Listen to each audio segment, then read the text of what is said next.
Assalamualaikum. Waalaikumsalam, Pak Ustadz. Waalaikumsalam, Pak Ustadz. Alhamdulillah. Suara Ustadz sudah terdengar jelas, Bunda-bunda solihah. Sangat jelas. Al- Alhamdulillah, Pak Ustadz. Di Jakarta, Bekasi, hujan tidak, Bunda-bunda solihah? Hujan, Iya, Pak hujan ya. Ustadz.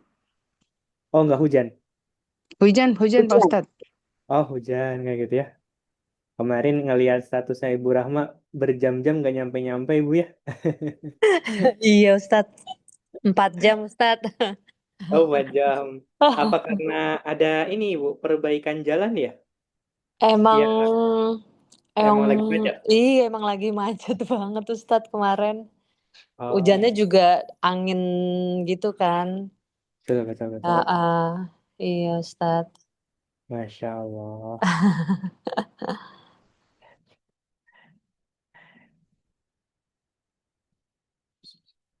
Di sana hujan juga, Ustadz? Enggak hari ini, alhamdulillah sih. Dari oh tadi pagi jam 3 subuh, Hmm, pas keluar itu hujan. Jam setengah empat subuh. empat ya. Ya kayak Iya, gitu. Tapi iya, iya. selain itu alhamdulillah cara ibu. Iya, iya. Alhamdulillah ya. Apalagi Om. tuh ngedengar informasi ada ini bu ya. Ada apa proyek yang mangkrak terus mau dibongkar katanya potensial macet ya bu ya. Iya, Ustadz. Itu di Lumayan. daerah Jakarta mana ibu? eh Banyak juga sih Ustadz di beberapa jalan, beberapa Hmm. daerah gitu, ada pembangunan jalan. Oh masya Allah. Mm-mm. Iya Ustadz. Ngomong-ngomong ramalan cuaca Ustadz, nanya dikit. Iya, Kalau itu kan ada ramalan cuaca gitu kan, kadang-kadang kan kita iya. misalnya mau traveling juga kan suka ngeliat tuh Ustadz. Wah nanti di sana berapa minggu mendatang cuacanya kayak apa ya gitu kan. Atau kita di Jakarta misalnya. Ngelihat seminggu ini cuacanya gimana ya. Kalau kayak gitu eh, nggak apa-apa ya Ustadz. Termasuk syirik bukan? Karena kan iya Ustadz, maksudnya mau nanya gitu. Siap, siap. Heeh. Jadi sebetulnya itu bukan disebut ramalan pun tidak gitu ya, tapi Mm-mm. perkiraan kayak gitu ya, perkiraan cuaca Perkiraan. dari ilmu yang dikuasai oleh manusia kayak gitu ya, memperkirakan beberapa hari ke depan itu apakah hujan atau tidak dan itu diperboleh. Nggak apa-apa ya Gak Ustadz ya. apa-apa, gak masalah kayak Heeh. gitu. Terus juga ketika mau melakukan perjalanan, ngecek dulu ini akan hujan atau tidak. Kalau hujan ya udah di rumah kayak gitu. Mm-mm. Mm-mm, mm-mm. Iya benar-benar Ustadz. Iya, makasih Ustadz. Sama-sama.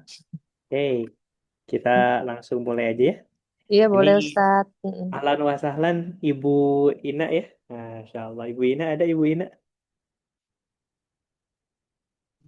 Assalamualaikum Alhamdulillah. Ustadz. Waalaikumsalam warahmatullahi wabarakatuh. Ya juga teman apa sahabat Al-Qur'annya ini juga nggak jauh Ibu dari Ibu. Jadi di Jakarta Timur, ada di Bekasi gitu ya, Oh, sekitaran Jakarta Ibu. ya Alhamdulillah. Ya Allah, saya salam kenal semuanya. Saya di Masya Cempaka Allah. Putih. Masya Allah. Ahlan wa sahlan Ibu. Ya, Salam ya. kenal juga Ibu. Iya, terima kasih. Ya. Oke, Bismillah ya. Kita lanjutkan terakhir itu ayat 39 betul ya? Surat apa Ustadz?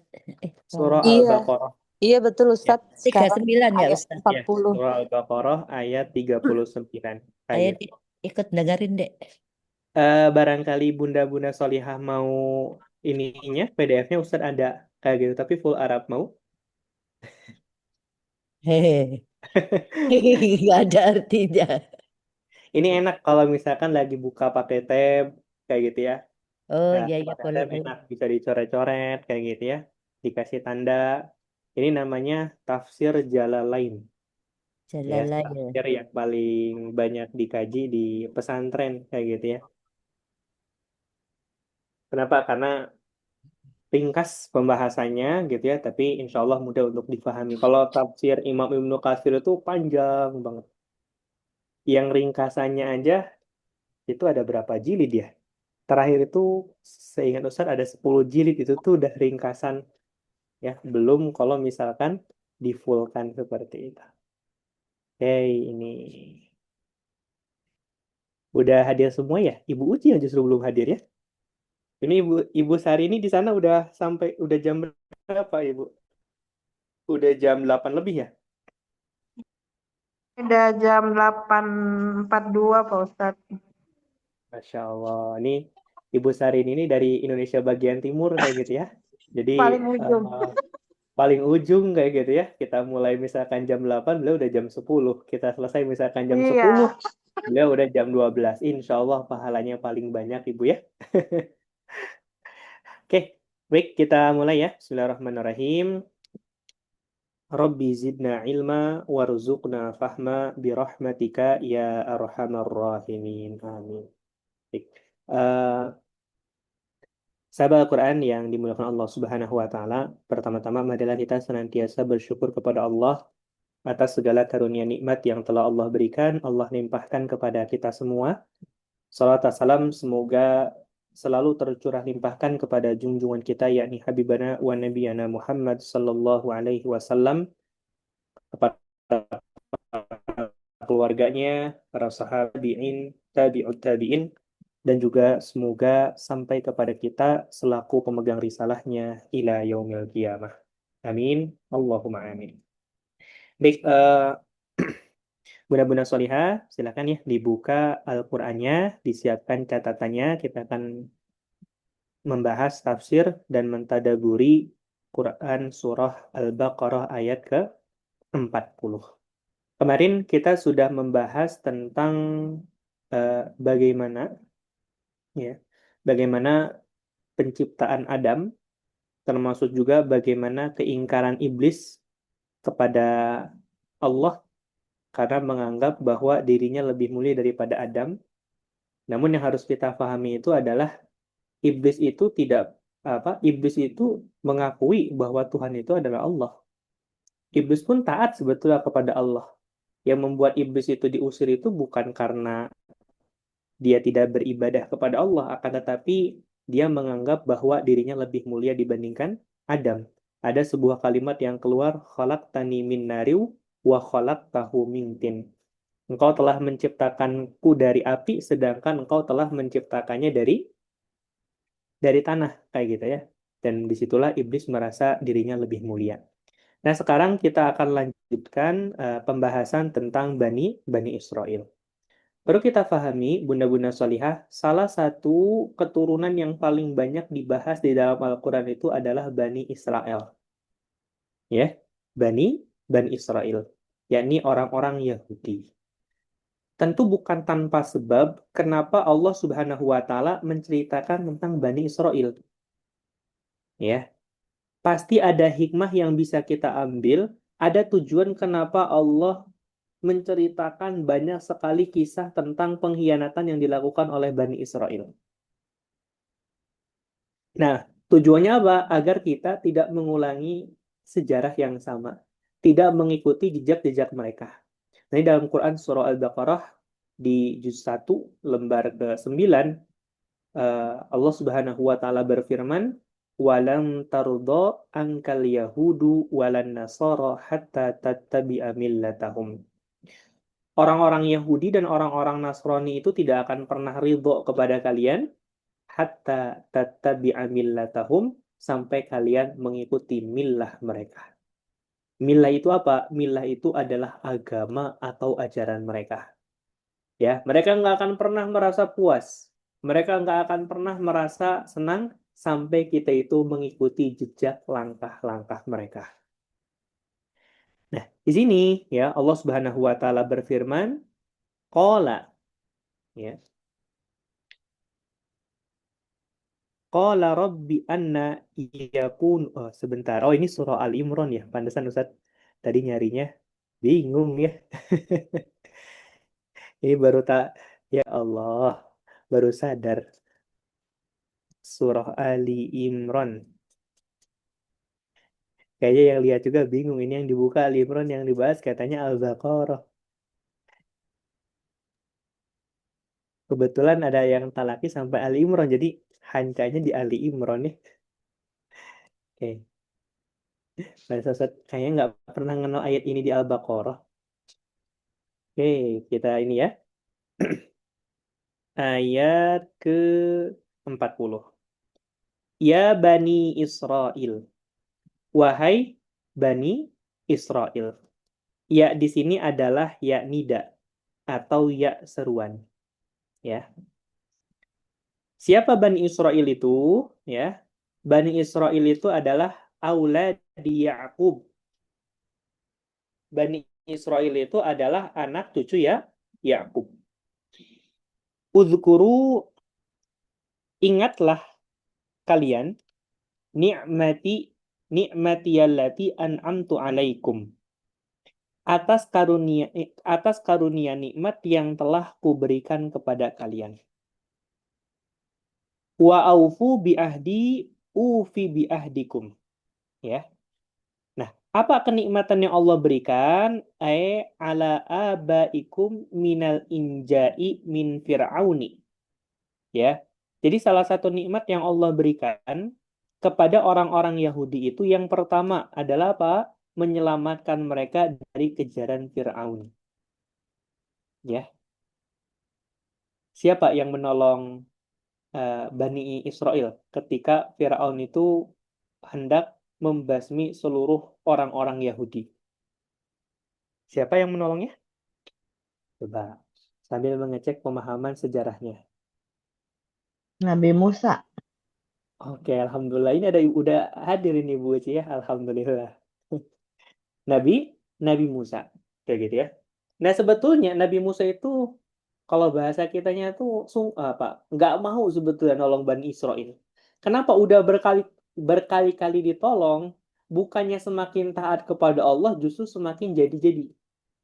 Semakin ingkar kepada Allah Subhanahu wa taala, semakin banyak permintaannya kepada Allah. Semakin aneh-aneh, ya. Dan maka di sini Allah mengingatkan kepada Bani Israel untuk mengingat kembali berbagai macam karunia nikmat yang telah Allah berikan. Ya, salah satunya adalah menyelamatkan Fir'aun dari kejaran Fir'aun. Kemudian yang kedua, ya, salah satu nikmat yang Allah berikan kepada mereka adalah wafalikul bahr. Allah membelah lautan, ya, dan juga berbagai macam kenikmatan yang lainnya. Maka di sini bi'an tashkuruha bi ta'ati. Maka kalian seharusnya mensyukuri setiap nikmat tersebut dengan jalan ketaatan kepadaku. Jadi, Bapak Ibu yang dimuliakan Allah, kadang kan mungkin sekarang kita menganggap ya bahwa gini, bahwa oh kita sudah orang yang bersyukur ketika mengucapkan alhamdulillah, betul tidak? Betul? Kita merasa orang yang paling bersyukur ketika senantiasa mengucapkan alhamdulillah gitu ya. Dapat sesuatu alhamdulillah, masya Allah gitu ya. Padahal itu hanya apa? Hanya wujud dari rasa gembira saja, bukan rasa syukur. Karena rasa syukur yang sesungguhnya itu adalah ketika kita mentaati Allah Subhanahu wa taala, zat yang telah menganugerahkan nikmat tersebut kepada kita. Ya. Zat yang telah menganugerahkan, ya, zat yang telah menganugerahkan segala kenikmatan itu kepada kita. Maka Bapak Ibu yang dicintai Allah Subhanahu wa taala, coba di malam 36 hari lagi ya, kita akan memasuki bulan suci Ramadan ya. 36 hari lagi, coba kita sama-sama bermuhasabah Bapak Ibu yang dicintai Allah. Kita bermuhasabah bahwa kita sadar bahwa kehidupan kita ini hari ini terbatas. Usia manusia singkat, tidak dapat diulang, sehingga waktu yang ada hari ini adalah amanah yang berharga. Ya, waktu yang diulang hari ini adalah amanah yang berharga. Nah, setiap hari berlalu, maka setiap hari juga terjadi pengurangan umur. Hari yang berlalu itu bukan sekedar rutinitas, tetapi bagian dari umur yang terus menipis, yang terus terkikis. Kayak gitu ya. Nah, sedangkan kesenangan dunia ini bersifat fana. Hidup hanya diisi oleh kesenangan, tidak memberi makna yang bertahan lama. Ya. Nah, maka dari itu, Bapak Ibu yang dicintai Allah Subhanahu wa Ta'ala, gitu ya. eh Kalau kita perhatikan, gitu ya. Kalau kita perhatikan bagaimana ulama-ulama terdahulu tuh cara mereka mensyukuri setiap nikmat Allah itu dengan cara apa? Mereka selalu berpikir memiliki kesadaran untuk apa? Melakukan amalan yang pahalanya tanpa batas usia. Coba Ustadz mau bertanya, sholat itu pahalanya, eh, sholat itu pahalanya dengan batas usia atau tidak? Coba, sholat yang kita kerjakan, amalannya ada batas usia atau tanpa batas usia? Ada batas usia ya, Ustadz. Ada batas usia, gitu ya. Kalau sedekah enggak. Kalau sedekah enggak, sebetulnya enggak sekedar sedekah saja. Kayak gitu ya. Coba kita lihat Imam Syafi'i. Imam Syafi'i itu pernah semalaman, beliau itu memikirkan 60 pertanyaan tentang umat yang belum terjawab. Memikirkan satu demi satu gitu ya, yang menjadi pertanyaan bagi umat. Bahkan Imam Syafi'i itu tidak mengerjakan tahajud di malam itu. Kenapa? Karena bagi Imam Syafi'i menjawab pertanyaan umat itu sebuah kewajiban. Kalau Imam Syafi'i mengerjakan tahajud di malam itu berarti Imam Syafi'i egois. Gitu ya. Ada kepentingan yang lebih penting tapi Imam Syafi'i meninggalkannya. Maka bisa kita saksikan hari ini, Bapak Ibu yang dicintai Allah. Imam Syafi'i itu sudah wafat ratusan tahun yang lalu, tapi pahalanya terus mengalir kepada beliau, betul? Kita misalkan hari ini belajar fikih dalam mazhab Syafi'i, kita beribadah, sholat, kita wudhu gitu ya, pahalanya akan ngalir ke siapa? Pahalanya akan mengalir kepada mereka. Ya, pahalanya akan mengalir kepada mereka yang telah membuat kitab-kitab tersebut. Makanya bisa kita saksikan Bapak Ibu yang dimuliakan Allah. Ada dulu ulama yang umurnya hanya 40 tahun tapi kitabnya di atas 100. Dan satu kitabnya itu tebal-tebal. Coba kita sama-sama evaluasi bunda-bunda salihah. Di usia kita hari ini, udah berapa jejak kebaikan yang kita tinggalkan? Berapa karya yang sudah kita kelak akan wariskan dan itu akan menjadi pahala jariah untuk kita semua? Sudah ada berapa? Kalau ke umur kita misalkan hari ini 20 tahun ya, minimal karya.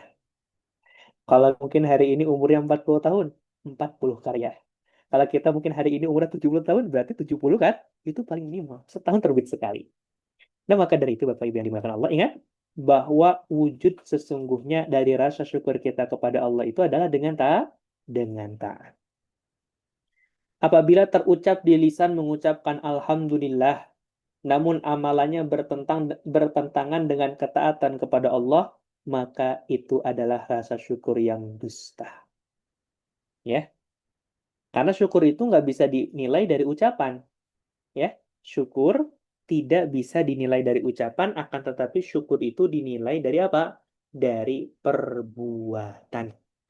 Lisan boleh mengatakan, oh alhamdulillah saya mah bersyukur, gitu ya. Tapi perbuatan yang akan menjawab itu semua, betul? Kayak misalkan, iya saya sabar, sabar tapi masih menyimpan dendam. Katanya sabar, tapi masih menyimpan dendam, gitu ya. Seperti itu. Bapak Ibu yang dicintai Allah Subhanahu wa taala. Nah, maka di sini ya, allati an'amtu alaikum wa aufu ufi bi ahdikum. Ya. Dan maka dari itu karena Allah telah memberikan nikmat yang besar kepada engkau yaitu Bani Israel, penuhilah janji kalian kepadaku. Ya. Apa janji mereka kepadaku? Coba, apa janji Bani Israel kepada Allah? Bapak Ibu, coba ada yang bisa baca ini enggak? Ah, ini nih, bahasa Arab yang di kursorin Ustaz nih. Ada yang bisa baca? Ada yang mau coba baca?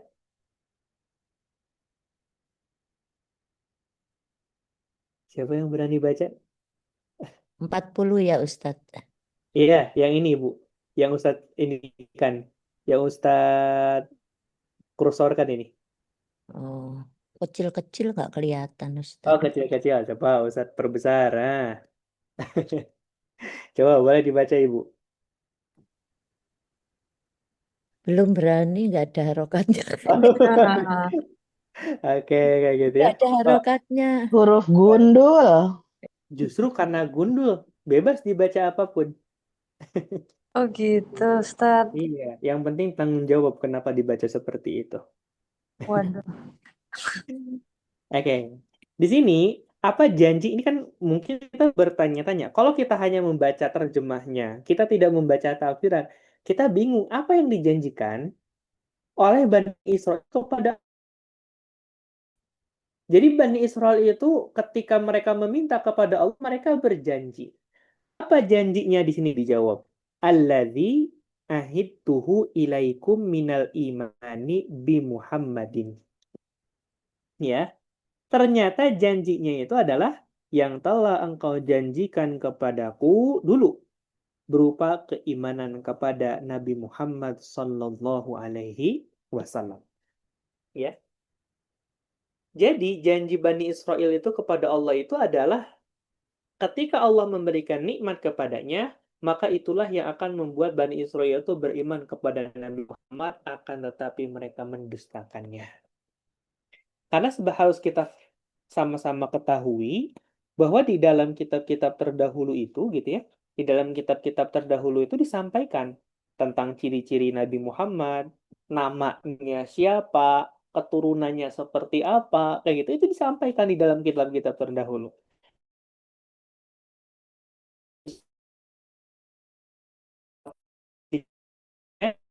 Tidak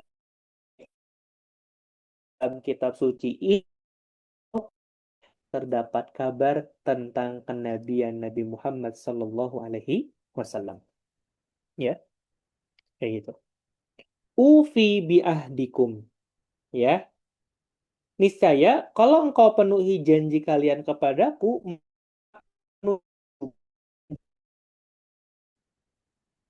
ya, apa Ustaz, janji suaranya Allah agak kepada Bani putus-putus. Israel?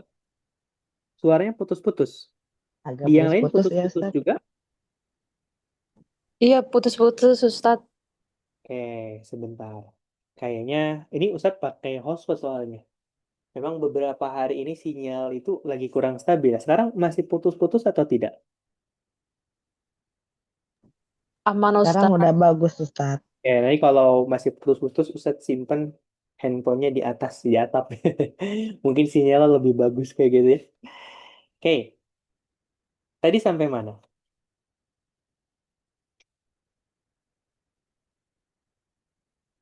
Sampai Tadi janji. sih aku dengernya sampai iya janji dia apa sedangkan di kitab-kitab terdahulu telah tertulis tentang tanda-tanda kenabian Nabi Muhammad tapi mereka mendustakannya. Oke, kayak gitu ya. Misalkan, ya ini, janji itu berat. Ya, jadi kalau kata Dilan, rindu itu berat. Bagi seorang muslim itu janji itu berat. Kayak gitu ya. Ketika kita sudah berjanji, maka kita harus komitmen akan janji tersebut. Kecuali memang kita sakit, ada halangan yang dahsyat sehingga kita tidak bisa memenuhinya dan harus kita meminta maaf. Jadi janji itu berat, ya. Makanya salah satu perjanjian yang paling berat disampaikan dalam Al-Quran itu apa? Mitsaqon ghalidho itu apa? Perni Pernikahan. Ya, itu perjanjian yang berat. Karena nggak hanya sekedar menyangkut urusan dunia, tapi menyangkut urusan akhirat. Kenapa janji itu berat? Karena urusannya kalau nggak selesai di dunia itu sampai di akhirat. Ya, itu janji. Maka biar nggak ada nanti di akhirat. Ya, kalau misalkan gini, ya Allah, kalau saya sembuh, ini bukan janji, namanya nazar ya, masuk janji juga sebetulnya. Kalau saya sembuh, saya akan berkurban 10 ekor unta. Sembuh dia, maka wajib untuk berkurban.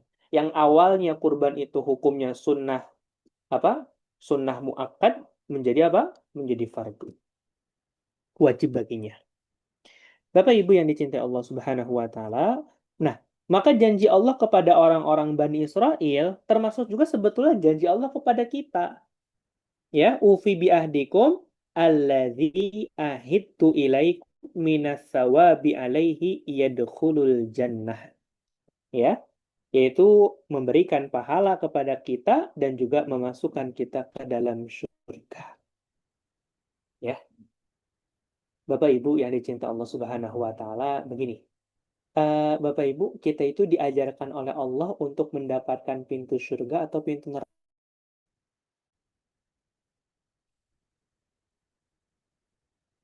Pintu Pintu apa? surga, Ustadz. Pintu surga. Kayak gitu ya.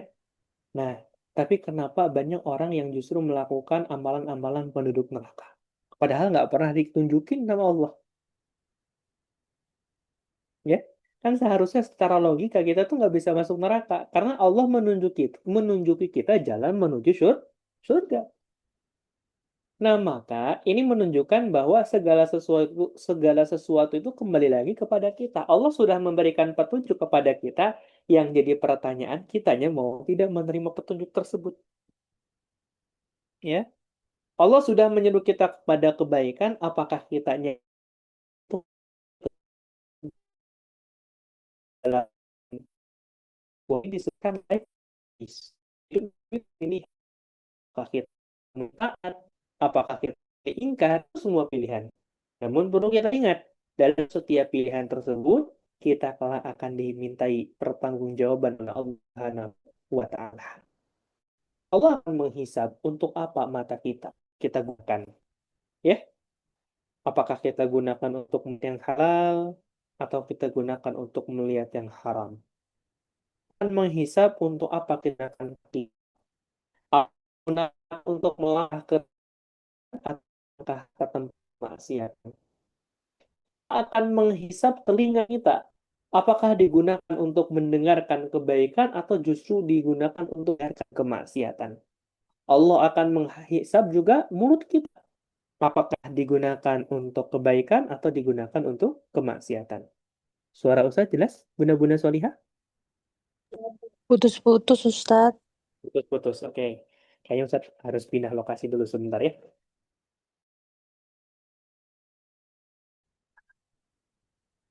Oke.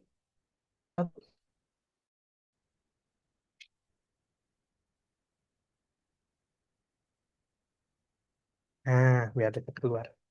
Oke. Semoga jelas ya. Bismillah. Jelas, jelas. Alhamdulillah. Eh, tadi sampai mana?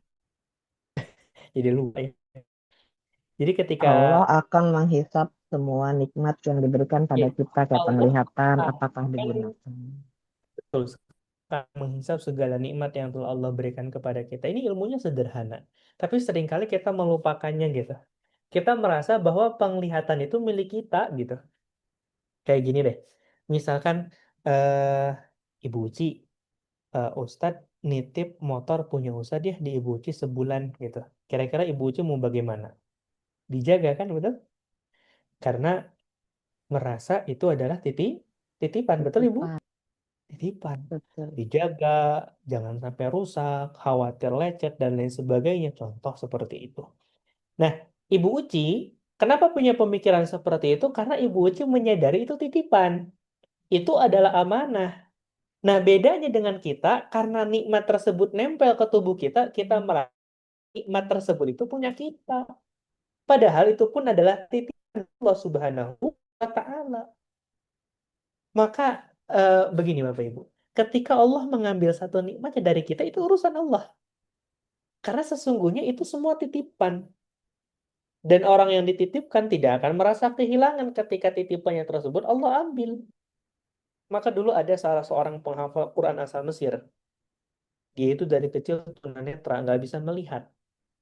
Nah, ketika ditanya oleh salah seorang syekh, eh, apakah engkau kalau misalkan punya satu doa mustajab, engkau akan meminta kepada Allah agar dikembalikan penglihatanmu? Apa jawabannya? Ya, jawabannya ternyata nggak mau.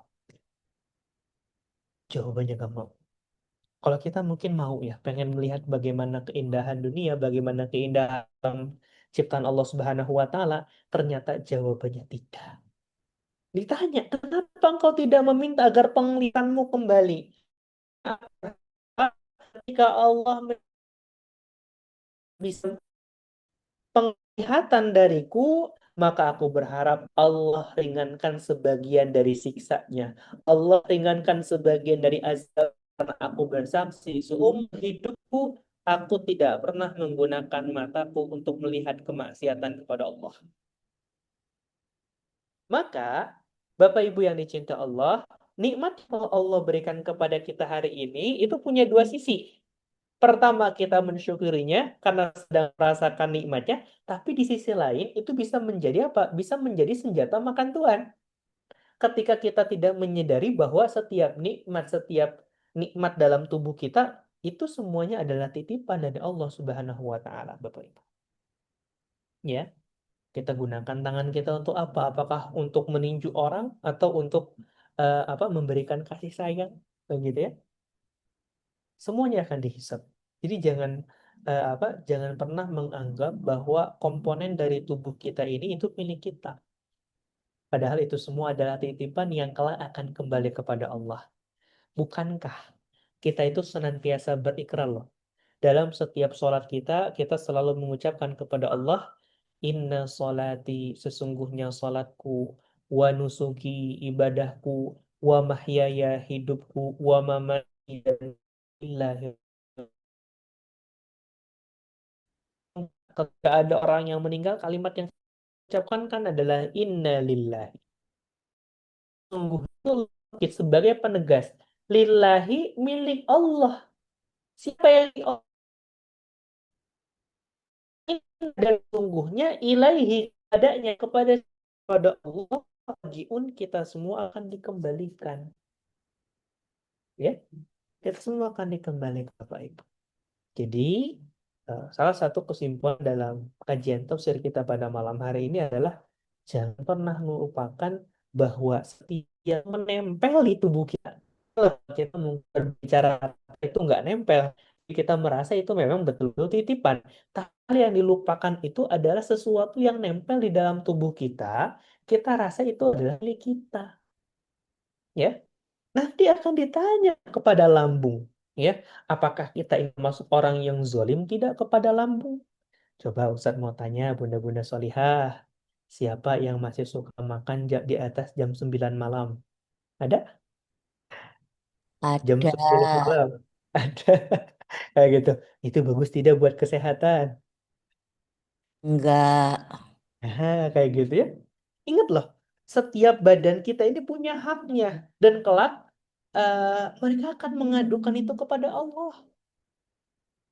Ya, kita termasuk yang menjaganya atau tidak, sama seperti gini, kita titipin anak kita ke seseorang, ternyata orang tersebut melakukan menjaga anak kita dengan baik, pasti respon anak kita pun baik, dia akan menyampaikan kepada orang tuanya ini baik banget gitu ketika dititipin dan lain sebagainya. Tapi kalau misalkan yang dilakukan itu adalah keburukan, maka pasti responnya pun akan demikian, kayak gitu ya. Ingat, di setiap ini kita memiliki hak.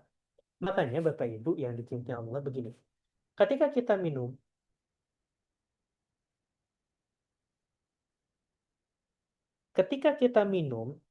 jangan pernah kita berpikir bahwa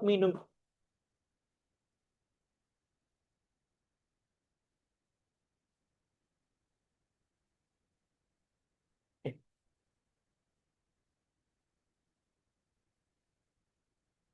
ketika kita minum, Bapak Ibu yang dimuliakan Allah, jangan berpikir bahwa minum itu hanya menghilangkan dahaga kita.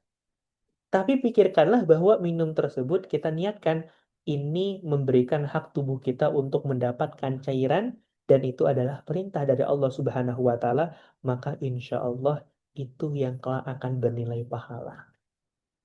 Ya, coba Ustaz mau tanya, orang kafir puasa atau tidak bunda-bunda solihah? Puasa. Masa Serius? Tahu dari mana orang kafir puasa? Puasanya beda tapi Ustaz. Puasanya beda, gitu ya. Orang muslim puasa atau tidak? Puasa. Puasa. Oke. Siapa yang Senin kemarin puasa? Katakan saya. Tutup mikrofon. Tutup mikrofon. Kayak gitu ya. Begini, eh, kita mau operasi, kita puasa.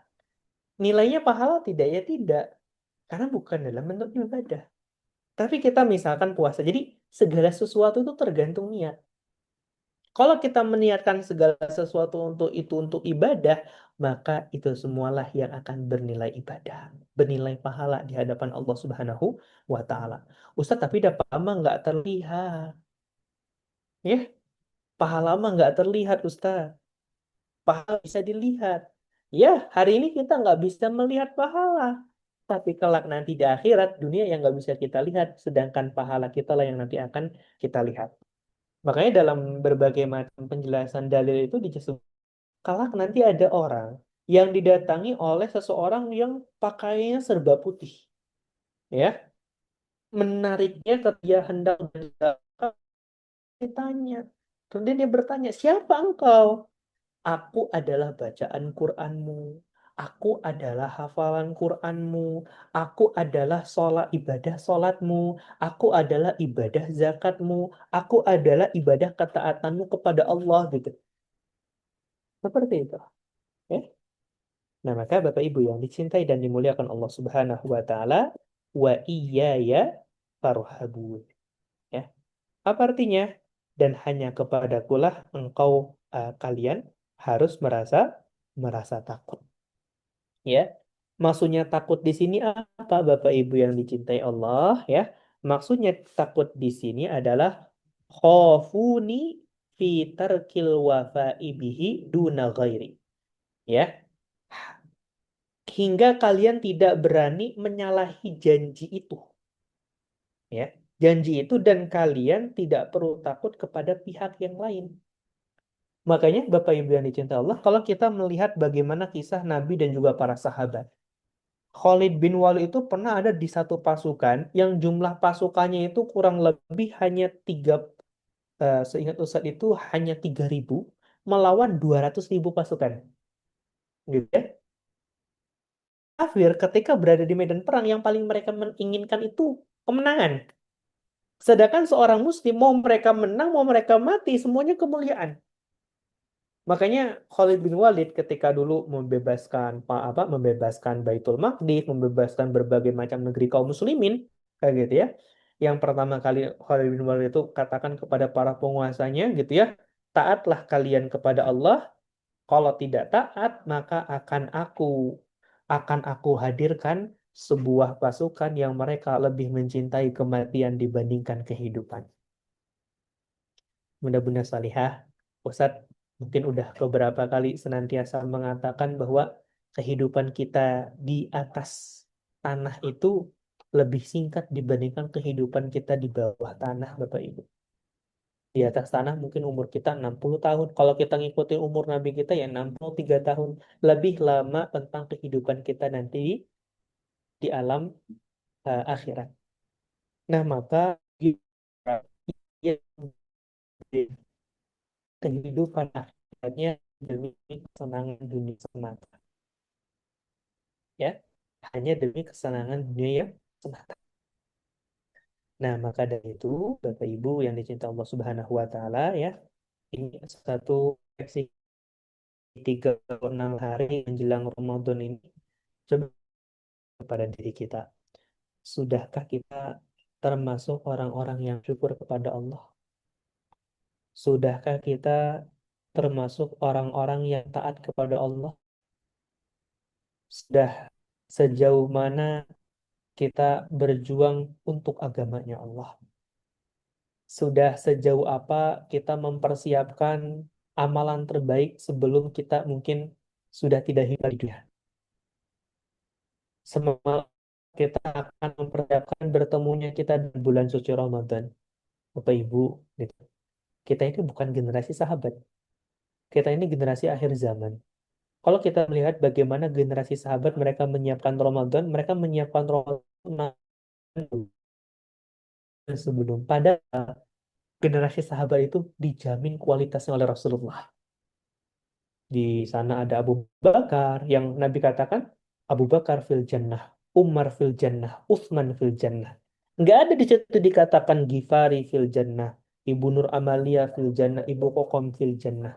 Tapi seringkali mereka yang sudah dijamin masuk surga, ketaatannya begitu luar biasa lah kita yang surganya belum jelas, ya, yang surganya belum jelas, tapi semain-main itu dengan kehidupan dunia. Bapak Ibu yang dicintai Allah Subhanahu wa taala, eh, kita lanjutkan ya. Wa aminu bima anzaltu, dan berimanlah kalian kepada apa yang kuturunkan. Apa itu? Minal Quran, yaitu Al-Quran. Musaddiqal lima ma'akum, yang membenarkan apa yang ada bersama dengan kalian. Jadi Al-Quran ini tidak meniadakan. Nah, ini yang unik ya. Di dalam Al-Quran itu terdapat kitab Taurat, Injil maupun Zabur. Tapi di dalam kitab Zabur, Injil dan Taurat yang ada hari ini, karena sudah dirubah-rubah oleh ahli kitab, ya, nggak ada satupun ayat yang menjelaskan tentang Al-Quran. Harusnya ada. Jadi yang perlu kita pahami, nggak ada satu generasi dari Nabi Adam sampai ke Nabi yang mendapatkan informasi tentang ciri-ciri Nabi Muhammad. Itu yang perlu kita garis bawahi. Nggak ada satupun generasi dari Nabi Adam sampai ke Nabi Isa yang tidak mengetahui tentang ciri-ciri Nabi Muhammad SAW karena dijelaskan di dalam syariat mereka. Bahkan dikatakan bahwa Nabi Adam pun ketika hendak berdoa kepada Allah, yang pertama kali diucapkan adalah salawat kepada Rasulullah SAW. Maka bunda-bunda salihah, jangan lupa sebelum kita berdoa kayak gitu ya. Sebelum kita berdoa, kita ini bermunajat dulu kepada Allah. Sebelum bermunajat kepada Allah, bersalawat dulu kepada Rasulullah SAW. Allahumma sholli ala Sayyidina Muhammad wa ala ali Sayyidina Muhammad. Coba Ustaz mau tanya, bunda-bunda solihah kira-kira cinta nggak kepada Nabi? Cinta? Nggak ada yang jawab, berarti nggak pada cinta ya? Cinta Ustaz. Kemarin tadi ditanya berapa kali salawat. Iya, pertanyaan Ustaz ya. Rindu nggak kepada Nabi? Tapi Nabi gitu ya, kita tuh sadar lakukan itu sakit kenapa terus ulang gitu. Betul? Ya.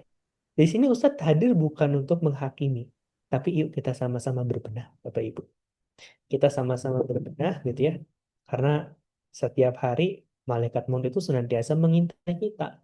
Dan entah kapan tersebut akan mencabut nyawa kita, akan mengangkat ruh kita dari jasad kita.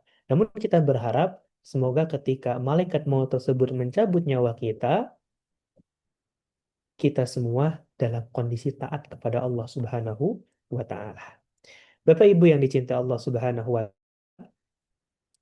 Nah, di sini dijelaskan bahwa yang membenarkan ya, musaddiqal lima ma'akum, yang membenarkan apa yang di dalam yang diberikan kepada kalian, yaitu minat Taurat, dari kitab Taurat, bimuwafaqatihi lahu fit tauhid wan nubuwah, ya, berupa kesamaan dalam ketauhidan kenabian Muhammad Shallallahu Alaihi Wasallam, ya.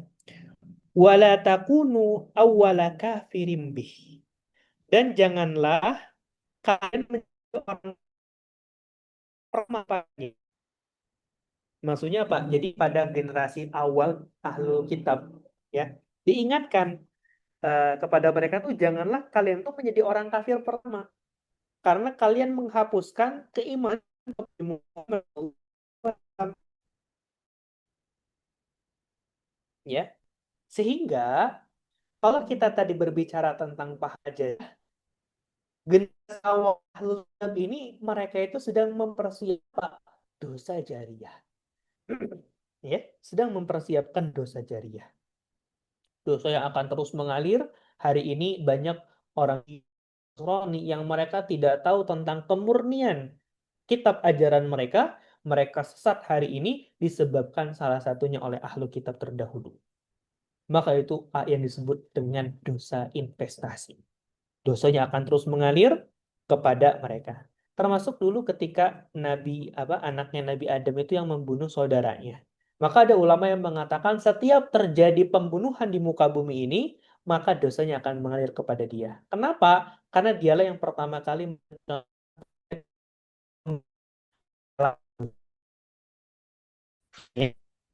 maka benar-benar melihat wa ta'ala eh, apa namanya ini yang harus menjadi nasihat, yang harus menjadi reminder bagi kita gitu ya, apa yang kita tinggal tuh kelak keberkahannya akan terus melebihi batas usia kita. Kalau kita mungkin punya keahlian dalam apa namanya tuh, kita punya keahlian dalam bidang tertentu, maka kita mengamalkannya. Dan di sini keahlian itu nggak hanya sekedar keahlian dalam agama ya. Coba kita lihat Ibnu Sina, ya. Bunda-bunda solihah, kalau kita di sesar itu menggunakan apa? Pisau, pisau bedah, betul? Dirobeknya pakai pisau bedah ya. Siapa yang pertama kali mengenalkan tentang ilmu kedokteran? Siapa? Namanya adalah Ibnu Sina. Ibnu Sina itu di kalangan Barat dikenal dengan kitab, di kalangan Arab dikenal ilmu kedokteran. Kita hari ini bisa terbang ya ke tanah suci, kita bisa terbang ke Eropa, kita bisa terbang ke luar negeri, ke berbagai macam pulau, itu aksesnya mudah karena adanya pesawat. Siapa yang pertama kali menciptakan konsep pesawat? Namanya adalah Ibnu Firnas. Ya, kita hari ini punya jam tangan yang bagus. Kita hari ini bisa menggunakan laptop. Ya, laptop ini ada kayak gitu ya. Laptop ini ada itu karena adanya angka 0. Dan yang membuat angka 0 itu adalah Al-Khawarizmi, matematika wan Muslim. Dia yang pertama kali menemukan angka 0. Seberapa penting angka 0 itu? Kalau tidak ada angka 0, maka tidak mungkin ada yang namanya revolusi digital. Ya, kalau tidak ada angka 0, maka tidak mungkin ada bilangan biner. Kalau nggak ada bilangan biner, ada coding. Kalau nggak ada coding, nggak mungkin ada laptop maupun handphone. Jadi bisa kita bayangkan, hari ini kita hadir kajian di majelis ilmu, mengkaji tentang yang sudah bersumbangsi untuk apa? Menemukan penemuan-penemuan besar setelahnya. Kayak itulah menjadi penyebab kenapa kita itu nggak bisa menandingi pahala Abu Bakar. Karena setiap kita beramal, pahalanya nyampe ke Abu Bakar. Maka senantiasa sama namanya santri kami itu, kita nggak bisa melebihi sahabat, minimal itu melebihi pahala orang yang hadir selepas kehidupan kita gitu. Ke generasi mereka itu bisa kita kalahkan pahalanya, asal kita mempersiapkan itu semua. Dan bina Allah anugerah ilmu dan hukum, keilmuan dalam bidang usaha gitu ya. Ibu Hina mengajarkan itu, banyak orang yang bangkit ya, apa namanya tuh, bangkit dari ketidaktahuannya menjadi tahu, menjadi ahli dalam bidangnya, dia bisa bermanfaat untuk umat, itu pahalanya akan mengalir. Jadi jangan pernah anggap bahwa oh, yang penting bisa mengalirkan pahala jariah itu hanya ilmu dunia. Padahal Bapak Ibu, Al-Quran itu ilmu dunia apa ilmu akhirat? Coba, yang ketika kajiannya nggak ngantuk pasti tahu jawabannya. Al-Quran Ilmu itu dunia. ilmu dunia, betul? Iya. Oke, Ibu Ina, Al-Quran itu ilmu dunia atau ilmu akhirat? Ilmu akhirat. Ilmu akhirat. Yang betul adalah ilmu dunia. Dunia Itu dia akhirat ya. kan. Oh, ilmu dunia untuk akhirat.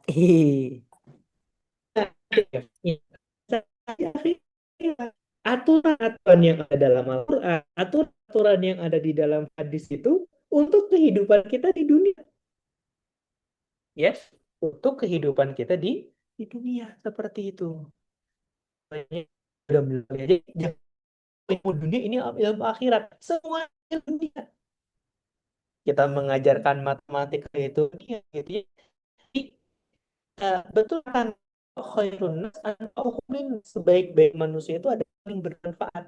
Maka jangan sampai kita mencontoh generasi awal dari ahlu kitab yang mereka menghilangkan jejak-jejak, ya, kata-kata di dalam kitab suci mereka yang menunjukkan keimanan kepada Nabi Muhammad. Maka yang mereka tahu adalah dosa yang terjadi sampai detik ini ketika ada orang-orang kafir yang melakukan kemaksiatan kepada Allah, maka dosa jariahnya akan mengalir kepada mereka. Ya gitu. Kita sama salah jenderal hebat, ya, namanya Jenderal Sudirman. Awal namanya Kiai Haji Hashim Asy'ari dari Nahdlatul Ulama. Kita mengenal Kiai Haji Ahmad Dahlan dari Muhammadiyah. Coba kita lihat bagaimana perjuangan mereka untuk mengusir penjajah. Hari ini kita bisa sholat di masjid dengan tenang, kita bisa ngaji dengan tenang, pahalanya ngalir kepada mereka. Pahalanya kepada mereka walaupun mereka sudah tiada. Bapak Ibu muliakan dan dicinta Allah Subhanahu wa taala, harus banyak orang yang membuat ikro. Ya, coba berapa banyak orang yang ini, berapa banyak orang yang pada akhirnya bisa mengaji Al-Quran dari wasilah ikro. Kebayang nggak pahala jariah yang akan mengalir kepada orang yang membuatnya, orang yang mencetaknya, orang yang mendistribusikannya, orang yang apa namanya tuh membantu dalam pembuatannya. Kebayang nggak berapa banyak pahala yang akan dialirkan dari mereka, terus mereka mengajarkan lagi ke generasi berikutnya, mengajarkan lagi ke generasi berikutnya.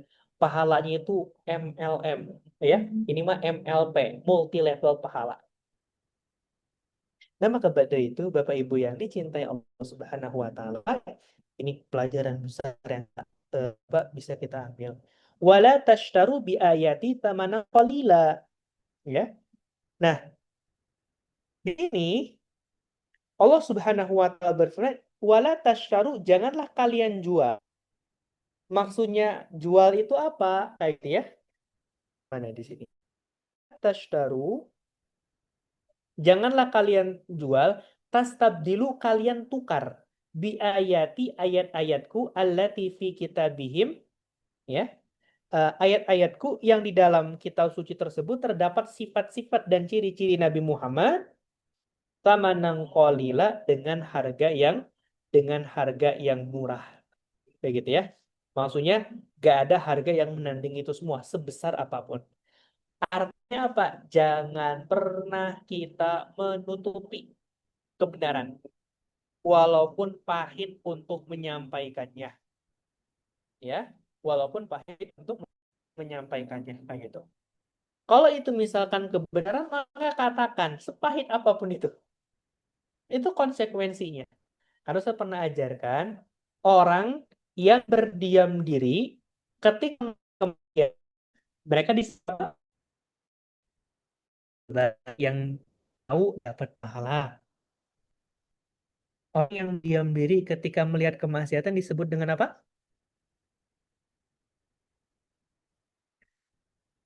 Coba ada yang tahu tidak? Dua, syaitonul akhras, setan yang bisu.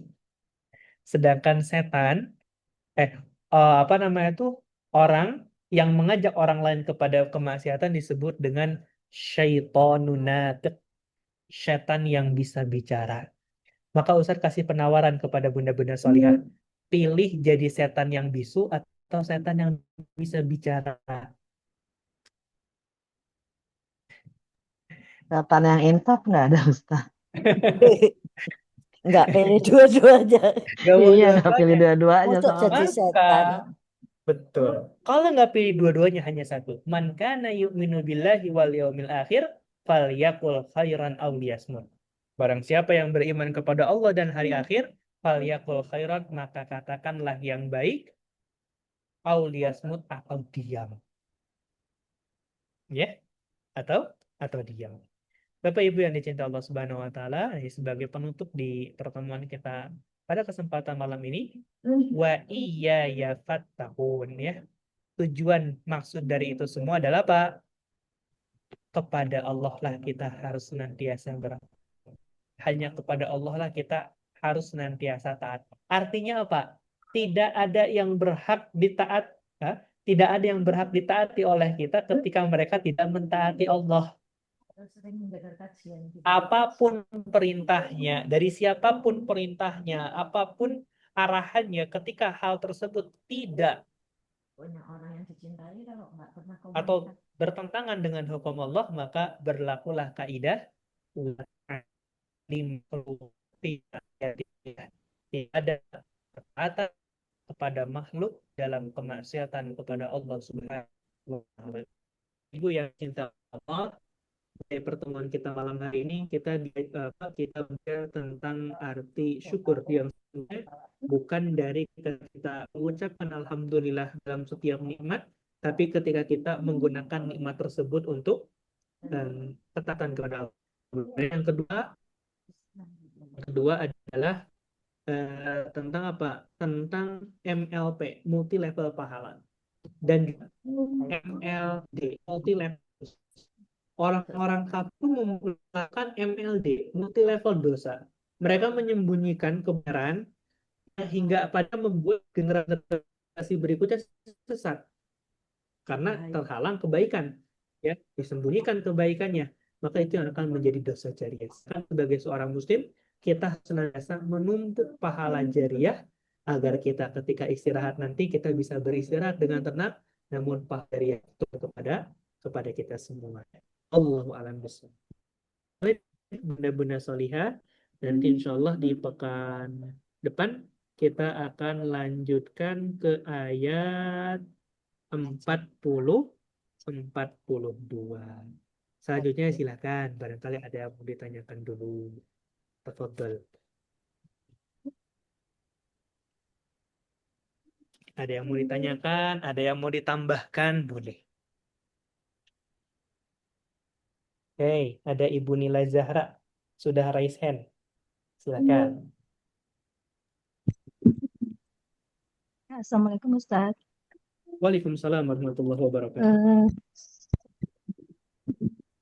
Itu yang tadi multi level pahala Ustaz. Ya. Berarti boleh ya kalau kita ibadah itu niatnya niatnya lebih karena kita niatkan untuk orang tua kita atau untuk anak kita, misalnya kalau kita lagi membaca Al-Quran gitu. Boleh sekali kayak gitu. Meniatkan apa namanya itu untuk bahkan dulu waktu Ustadz di pondok itu banyak sekali kadang weekend itu kadang itu ada ulama yang di sini diniatkan buat siapa gitu, itu ada seharian full baca Quran 30 juz. Kayak gitu, jadi boleh kita beramal untuk nama siapapun yang itu kelak akan menjadi pahala ajar. Itulah pentingnya kenapa harta terbaik itu adalah harta anak-anak yang saleh. Pasangan yang saleh itu adalah harta yang terbaik. Karena kalau anak-anak kita bagaimana mereka akan mengadakan pahala pada kita sebagai orang tuanya kalau kita sudah tiada. Maka gitu ya, dijelaskan oleh para ulama di dalam sebuah kitab itu, kelak orang tua itu akan sadar ketika mereka ada di alam kubur. Ternyata yang selama ini paling mereka butuhkan nggak sekedar anak yang pintar matematika, nggak sekedar tentang anak yang hanya pintar bahasa Inggris, tapi mereka pun harus pintar dalam urusan agama. Bukan berarti pintar bahasa Inggris nggak penting, itu semua penting, gitu ya. Namun jangan lupakan aspek agamanya, kayak gitu ya. Seperti itu Ibu Nila. Barakallah. Boleh satu lagi Ustaz? Boleh, boleh. Bolehkah kita menggunakan doa di dalam sujud terakhir atau terakhir? Oke. Misalnya boleh nggak? Dan Oke. terus pengucapan Boleh. kan apa di dalam hati aja? Oke. Pertama begini, Bunda-bunda Solihah tahu nggak? Ini pernah kita bahas. Ibu Nila waktu kajian di rumah Ibu Rahma hadir nggak? Saya ada belum ya? masuk. Oh, belum Bunda masuk sama ya? Belum ada ya Ibu Rahma ya berarti ya? Belum Ustadz, baru Oke. join ini kakak sepupu Baru. saya. Jadi di situ dibahas bahwa sebetulnya membaca doa di dalam sholat itu yang bukan masuk ke dalam doa sholat itu bisa membatalkan sholat. Nggak boleh loh, Dek. Gak boleh. Kecuali Itu kayak juga gitu ya, hati-hati. menggunakan bahasa Arab. Harus bahasa Arab. Kayak gitu ya, Iya. harus bahasa Arab. Namun sebetulnya menjauhi dari keutamaan. Karena yang paling utama untuk berdoa itu adalah justru selepas sholat. Yang termasuk waktu mustajab itu adalah selepas sholat. Kayak gitu ya. Jadi konsekuensinya kalau kita mau berdoa di dalam sholat, misalkan dalam sujud menggunakan bahasa Arab, ini kok ada orang yang sujudnya lama banget ya? Apa yang mereka baca? Ulang terus subhana rabbiyal a'la, subhana rabbiyal a'la, subhana rabbiyal a'la itu. Mereka meresapi kedekatannya dengan Allah karena posisi paling dekat antara seorang hamba dengan Tuhannya itu adalah dalam posisi sujud gitu. Nah, disinilah Itu ya, kenapa Pak. urgensinya kita harus memahami fikih di dalam Rasanya kayak dirangkul gitu. sholat ke Ibu Rahma. Ibu Rahma udah Ya ya, udah jawab kata putus. Ibu Rahma sudah butik udah hatam juga kayak gitu ya. Insya Allah. Insya Allah, amin. Amin. Ustadz. Atau ada lagi yang lebih hatam sebetulnya Pak Yusron, karena Pak Yusron yang meraktekin. Seperti itu. Oke. Amin, doain Silakan. Ustadz. Oke, silakan. Boleh ada yang mau ditanyakan lagi? Ustadz. Ya, boleh Ibu. eh, eh, mau tanya nih Ustadz. Jadi ada orang itu Boleh. sepertinya kelihatannya itu soleh ya, rajin, sholatnya tepat Ya. waktu. Tetapi eh, kenapa masih mudah emosi, terus pikirannya negatif. Itu gimana itu sholatnya Ustadz? Terima kasih. Oke, baik. Pertama begini ya. Orang itu akan kita tahu bagaimana aslinya, yang hanya tahu itu sebetulnya hanya keluarganya. Mungkin di tengah ya, kalau kita mungkin kita baca di dalam buku, saya lupa ya, kalau nggak salah buku tulisan orang Jepang gitu ya, tentang alter ego gitu ya, bahwa kita itu punya 3 wajah. Wajah pertama ketika kita ada di hadapan orang lain, wajah kedua ketika kita ada di hadapan keluarga kita, wajah ketiga adalah ketika kita dalam kondisi sendiri. Ya, nah maka eh, bagaimana fakta yang terjadi hari ini ketika misalkan dia itu terlihat solih gitu ya, rajin sholatnya, ibadahnya, tapi ternyata secara pemikiran negatif dan lain sebagainya begini. Orang hari ini banyak mengerjakan sholat itu hanya sebagai penggugur dari kewajiban, tanpa dia memahaminya, tanpa dia tanpa dia memahami makna di balik sholat itu apa gitu ya, di balik makna sujud itu apa. Kan kalau kita pelajari itu sebetulnya ada makna di balik sujud itu menunjukkan apa, ketundukan dan kepatuhan hanya kepada Allah.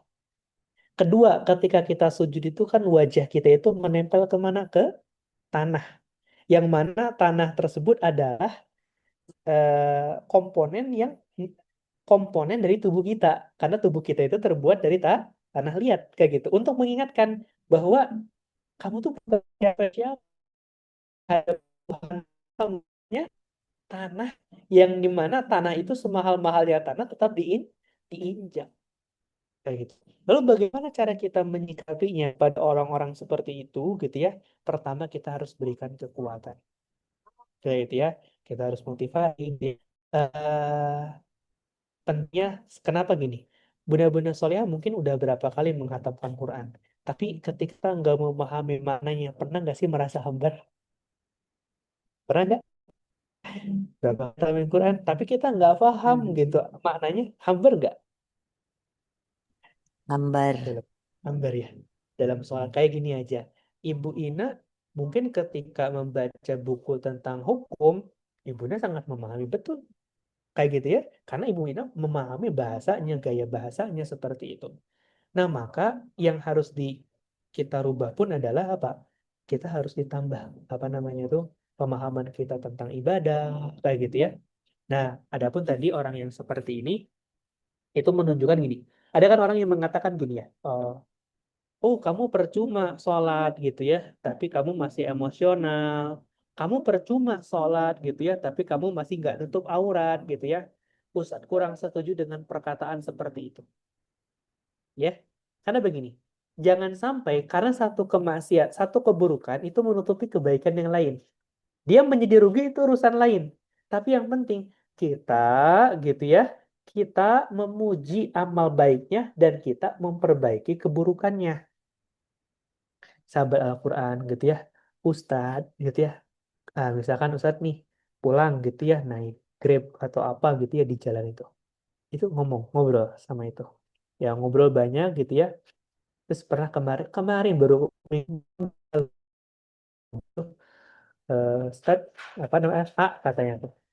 Saya ini sebenarnya kalau sholat nggak pernah apa namanya tuh nggak pernah lalai pasti saya sholat. Cuman kadang saya itu masih suka ada nakal-nakalnya, masih suka minum kayak gitu. Percuma kamu percuma masih suka minum. Itu sebetulnya pernyataan yang merendahkan kayak gitu. Nah, Ustaz responnya apa? Semangat A. Insya Allah Allah melihat proses AA dan AA harus komitmen harus segera meninggalkan minuman-minuman tersebut. Itu kan membuat apa? Membangkitkan semangat. Jangan sampai kita kayak gitu. Jadi kesimpulannya Ibu Ina, ketika terjadi seperti itu, ada hal yang keliru dalam apa ya? Mungkin dia sholat hanya untuk menggugurkan kewajiban, kayak gitu ya, tanpa memahami sesungguhnya apa hikmah di balik sholat tersebut. Seperti itu. Terima kasih Ustadz.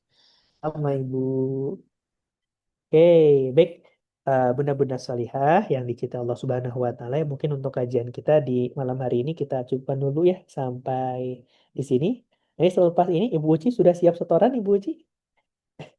Setoran surah Abasa? Insya Allah Ustadz. Insya Sampai Allah. 35 aja kan Ustadz. Boleh, nanti Ustaz telepon Ibu ya. Oke, Baik baik. Ustadz. Itu saja ya bunda-bunda salihah. Ustaz doakan semoga bunda-bunda salihah senantiasa sehat, diberkahi segala urusannya, diberikan kemudahan Amin. oleh Allah Subhanahu wa Amin. Ta'ala, dan yang Amin. paling Amin. penting Amin ya adalah Allah. diistiqomahkan di dalam ketaatan ya.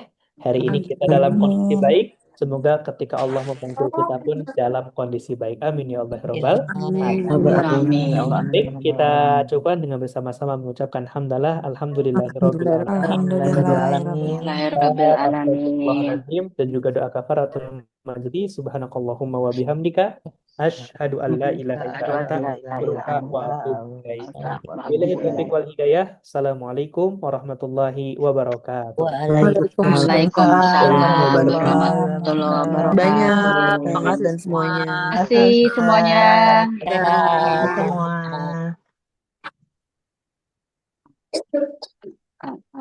Yang mana nih?